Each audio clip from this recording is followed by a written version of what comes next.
Hey guys, welcome to this first video in a series on registered education savings plans. Over time, we'll cover topics like what kind of plan to set up in the first place, the taxation of RESPs over the long term, and ultimately how to make withdrawals when your kids go to school down the road, and what happens if they don't go to school down the road.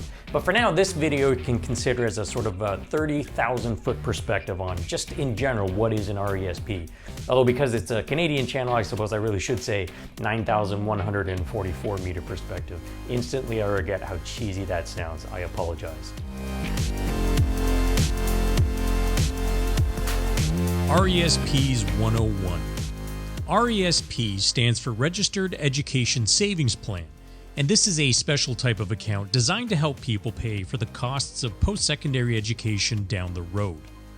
An RESP can be opened at most financial institutions, and here's how it works in a nutshell. When you make contributions to an RESP, the government will add money to your RESP in the form of a grant known as the Canada Education Savings Grant, or CESG. This is the main attraction of setting up an RESP, as you get an immediate boost on your contributions. You can invest the money inside the RESP as you see fit, or with the help of a financial advisor or institution. When your child is ready for post-secondary school, you can start withdrawing money from the RESP. Again, one of the main reasons the RESP can be so attractive is the Canada Education Savings Grant. The basic Canada Education Savings Grant is equal to 20% of the value of the contributions you make. Note, essentially everyone gets this, but lower income households may get up to 40% matching from the government for the CESG, and there is a separate grant known as the Canada Learning Bond, which can provide up to $2,025 from the government without requiring contributions from the parents.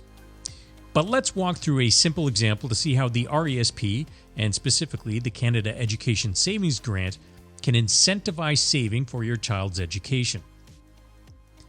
If you were able to save $1,000 per year for 15 consecutive years, your total amount invested would be $15,000. But each year, you would get an additional 20% from the CESG. 20% of $1,000 is $200. $200 every year for 15 years would be $3,000. If we assume a rate of return of 4%, our $15,000 would have grown to roughly $20,000. The grants deposited to the account would have grown to roughly $4,000. So without the grants, we would have $20,000. But with the grants, we have $24,000. Now, there are some rules about how much and how fast you can get the Canada Education Savings Grant.